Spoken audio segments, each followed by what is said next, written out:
I find this whole situation with YouTube saying that they're going to prioritize original content and not pay for AI pretty interesting, because a lot of YouTube is reactions content or things of that nature. Even video essays have to use, by their very nature, the content that they're talking about in them in a little while. And I don't believe those are going to be affected by the ban on monetization, as long as you're well within your rights of fair use, which is to criticize, to commentate, or to transformative, or to report on, and a couple of other things. So I'm fairly certain that that's not going to be something that people are going to lose money on.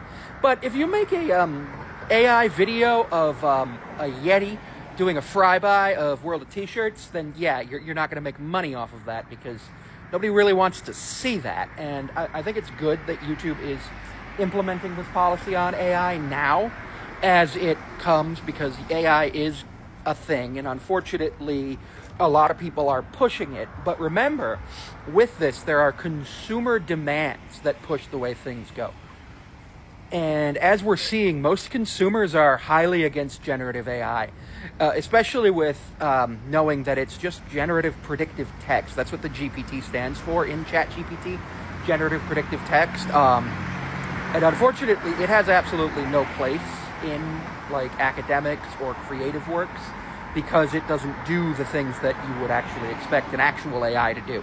Now, if there's an AI that can identify cancer cells better than we can, great. I'm all for that.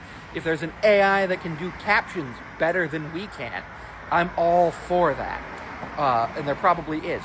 I don't mind the AIs that we have in sports video games, as long as they're programmed properly and ethically, and the players' names, images, and likenesses in the sports video games are properly compensated.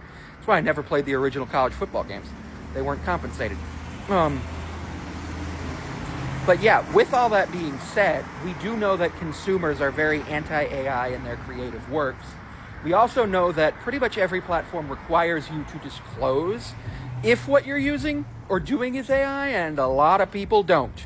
And I think that's what pushed YouTube to make this, was that people were getting duped. I don't know if you've seen this, but there's a couple accounts on here with Dr. Mike Israetel using AI of Dr. Mike Israetel. It's not the actual Dr. Mike. They've AI'd his body, AI'd his voice, and it's gotten to the point where it's just something where they're basically stealing money from him, but also ruining his reputation. And, well, yes, Dr. Mike Israetel did have some issues where he kind of did some poor things to his reputation. None of it was based on doing science wrong. This was all a lot of improper science. Dr. Mike's stuff was basically saying he lost the bodybuilding show because his tan wasn't good enough. But it was because his body wasn't good enough. It was a whole thing. But yeah, using an AI of Dr. Mike Israetel is wrong.